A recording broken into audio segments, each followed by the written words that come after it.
Namaskar. Let us imagine the situation. You are about to start something new, completely new beginning, totally different from what you have been doing before. And you are facing some obstacles. So what are those obstacles? Are those obstacles the barriers to overcome and to become stronger, to become better, to become worthy of the goal you set up before yourself? Or maybe those obstacles are the signs from the providence. You should not move in that direction. Maybe some downfall is awaiting for you there. Often people become very confused on that point.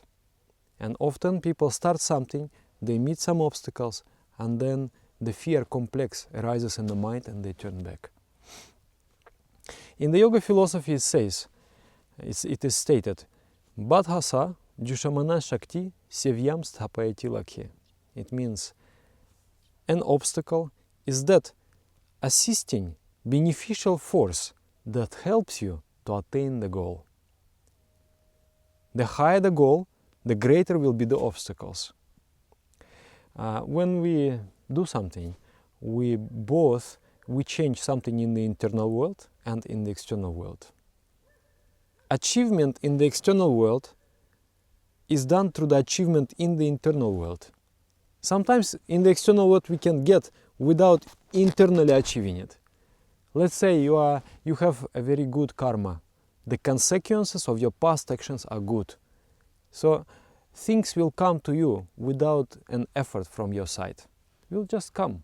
It's like a fat you have accumulated and you are burning that fat and you make whatsoever no effort.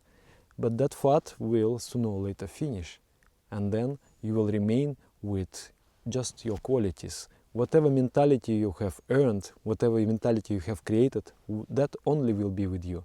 That luck that have been pursuing you all the time will not be anymore there.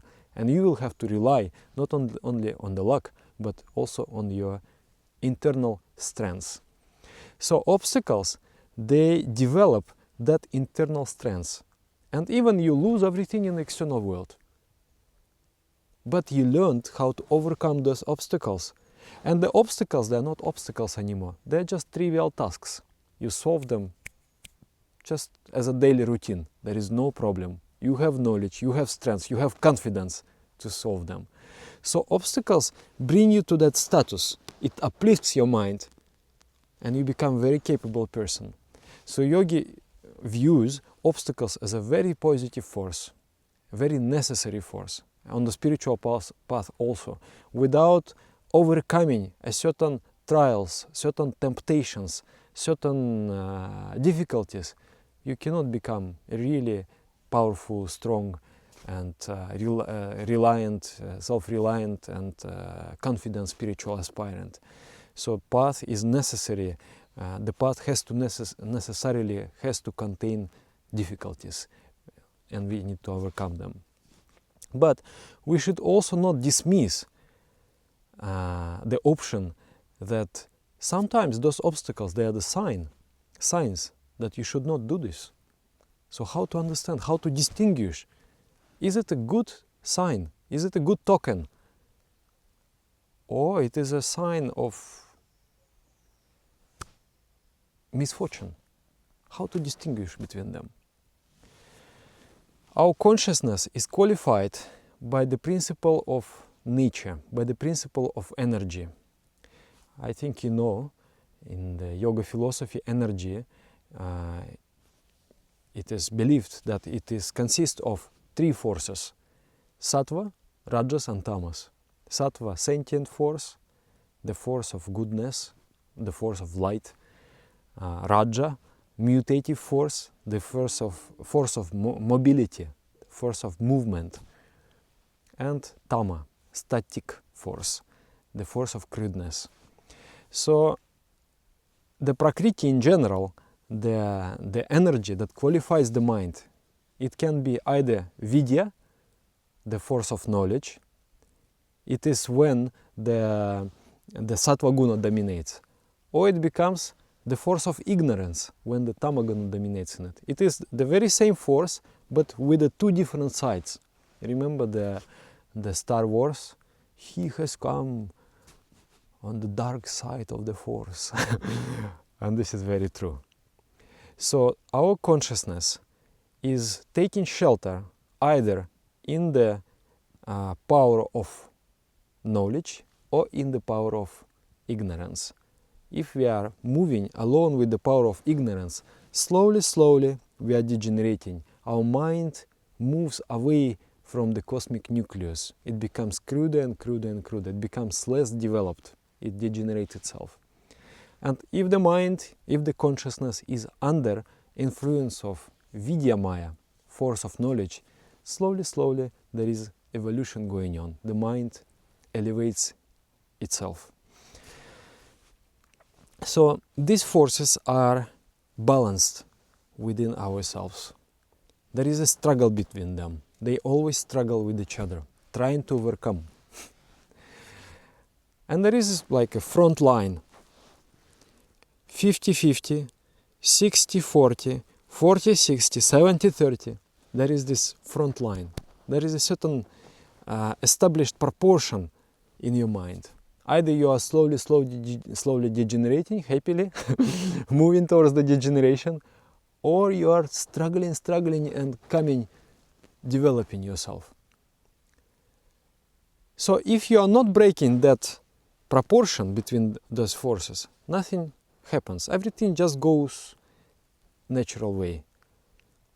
But if you want to suddenly make a great change, let's say you were under the spell of ignorance, you were living very materialistic life, you were motivated only by a very, very mundane stimuli. Eat, drink, travel, and this kind of things. You have never felt an urge to know the truth. But then suddenly, just one day, you awake. You know, there is one game called, I don't know what is the English name, reversy. It's like you have to reverse the stones. The stones are colored with the two colors. One is white and another one is black. One side is white, another is black. And the interesting thing about this game is that even you have, the goal is to make the entire board with the white stones, to turn all the stones, make them white or make them black. So competitors, they try to reverse them either way. So the beauty of that game is that even sometimes you control 90% of the field, still with one successful move you can turn entire field, and what was black becomes white. And what was white becomes black. I feel it is very much like this in the spiritual life. In life, we move, maybe I have become very, very degenerated, but there is some spot in my soul which is alive. And that spot awakes and wakes me up. I look at my life with the bewildered eyes and I think, what is this? Should it be like that? Shouldn't it be different? And there is this sudden awakening, sudden realization, and then I start to change the direction of my life. So this may happen. Even to the gates of the hell, metaphorically speaking, still Vidya Maya, the force of knowledge, is still going, trying to awake you. And even to the gate of heaven, the Avidya Maya, force of ignorance, is trying to entice you and bring you back to the degeneration process. This struggle will never stop. It is always going on. I remember in that Star Wars, there is this Yoda, he is speaking. Somebody is asking, Luke is asking him, so the dark side of the force is stronger? No, not stronger, but simpler and more attractive. So that is it. It is like that. It is more simple, more attractive, but it is not more powerful than the force of the light. So if you were under the spell of ignorance and suddenly you woke up and you thought, I must tread the path of light, do you think that the force that you belonged to will easily let you go?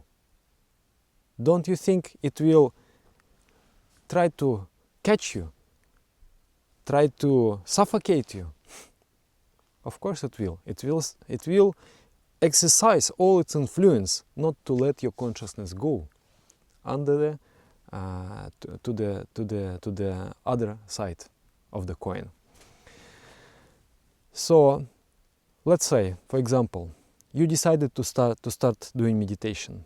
If karmically, if your all the past actions and thoughts led you to that beginning, then everything will happen naturally. Everywhere you will feel there is a green light. You have no money, suddenly money comes. You have no time, suddenly your employer will say, oh, you know, can you go to the holidays? I need now to do some, you know, we need to suspend some work. 1 week, please, take rest. Everything will just open, all the doors will open for you. And very easily you will learn meditation. It is if you were under the patronage of the force of light. But if you were the son of the dark force, then your mother will not let you go. And then you will have to struggle. You are just about to start meditation. And you feel there is a tremor in your chest. There is a fear. There is a worry. There is anxiety. You're thinking, oh, maybe I'm doing something wrong. This is not my path. What it is, I don't know. You feel very uncomfortable. This is action of the force of darkness. The force of darkness works through 6 enemies and 8 fetters. I will give another lecture about it, just shortly I will. Lust, anger, greed, attachment, jealousy, pride, fear, shame, doubt, repulsion, etc., etc. So these forces are working in the mind. So this force of darkness will exercise its influence on you through one of those. You started to meditate. Suddenly, a call comes.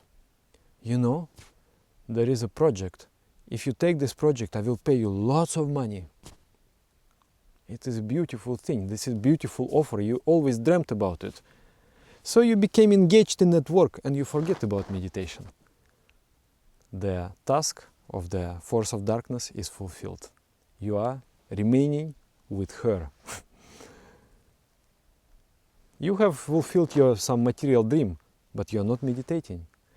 The thing is that darkness cannot fight with the light. If it is very dark in a room and you explode, you burn up one match, the darkness will fade away. So darkness cannot fight with the fire. But when you are about to take that box of matches and lit the light, at that moment the avidya force, the force of ignorance, will try to focus its power on your mind and will say, don't lit the match. Throw the stupid match away. This is not good for you. Don't lit the match. And then you will feel fear or something. There are many ways to influence you and you will not start doing it. So most of the people are constantly kept under the sway of that energy. And those who try, they meet with the tremendous opposition of that force. Also, that opposition will come not only from within, it will come out from outside also. When you are about to go, let's say, you are going to the meditation center to learn the technique of meditation from an acharya, qualified teacher, to get initiation. There will be traffic jam, there will be something, there will be some commotions, there will be some clash, there will be some people calling you, some urgent work. You will not be able to achieve, you will not be able to come in time and receive. And then you have to struggle to overcome. I will tell you a few stories. One lady, she was about to learn meditation from a teacher. So she came out of her house and she waited for bus 1 hour. She tried to get the car, nothing. And that time was infrastructure was not developed, and somehow I don't know why she didn't call taxi. It was many years ago. Somehow she tried everything. She could not get. One day, second day, the same thing happened. And she said, Dada, maybe this is sign. This is too early for me. This is not for me. I said, no, you are foolish. You should have struggled, because you are, and that obstacles, that struggle is actually verily a sign of progress. It means that you are on the path of progress, and something obstructing you, something doesn't want you to achieve that, and you have to overcome. Once you will achieve, you will start to remove the influence of the dark force from your mind. And in the opposite also, let's say you are a good person, you are a moral person, you are following morality, you are helping everybody, you are serving society, you are doing meditation. But something happens, some darkness fall over your eyes, and you decided to do something immoral. Let's say you decided to go and steal. There is no other choice, you thought. I must go and steal. So there will be also opposition from the force of light. In your conscience you will feel, this is not good, this is not good, don't do it, don't do it, don't do it, don't do it. If you ignore, you still go ahead, there will be something externally happening. Also the same traffic jam, some objects falling, some people calling, not allowing you to go and actually fulfill your degenerating idea. But if you insist, you will overcome, and you will come under the protection and shelter of the force of darkness, force of ignorance. And that force of ignorance will defend you and will help you to steal and do whatever for some time. And it will help you to degenerate more and more and more. And once you are caught, then the force of karma, the force of reaction to your past actions start to crush you. So this is the devious action of the force of darkness. So this is a natural force. It is not like some conscious force. It is the force of nature, but it qualifies our consciousness, and our consciousness either wants to do something good or wants to do something bad under the influence of this or another force. Yes. So how to distinguish? Is it a good sign or is it a bad sign? If you are doing something moral, something in accordance with the principle of Jama Niyama, something for the greater good of mankind, then normally people, they think, what I will get? Will I get some reward or I will get punishment? If I get reward, it is good. If I get punished, it is bad. But it is not necessarily, because you may get a very good salary for selling alcohol, for trafficking drugs. You are getting very good. You're getting house and golden chains and and fur coats and very beautiful cars. It doesn't mean that you are doing something good. It only means that you are getting something pleasant at this moment, but you are not doing something good. So people, they judge what I do on the basis of the result. They don't judge on the basis of the action. But we have to think about the action itself. Is this action is right? If it is right, it doesn't matter. I will get rewarded, I will get punished. So in this way you will move under the shelter of the force of light. And then if you are doing something good, don't bother about superstitions. Or the black cat has crossed my road. I should not go. Don't bother about the cat.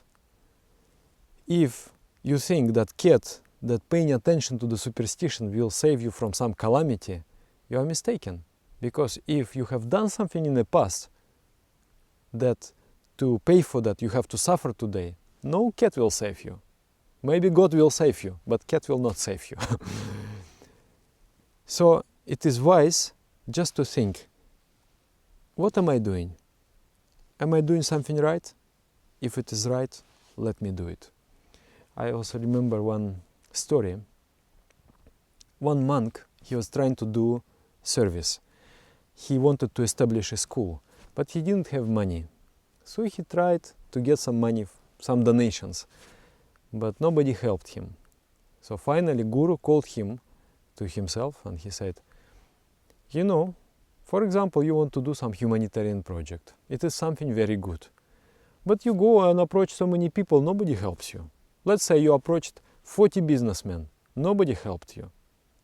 Then you should stay back and think, what am I doing wrong? And think that maybe I have too much ego. Maybe my motivation is not pure. Purify your motivation and again do. And the next person will give you as much money as those 40 before supposed to give.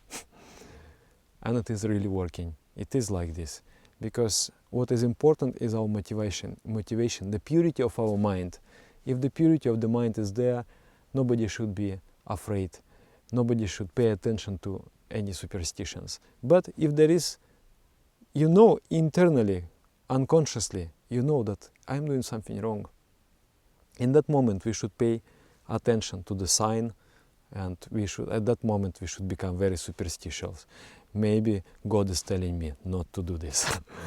So this is the way to distinguish. Thank you very much. Namaskar.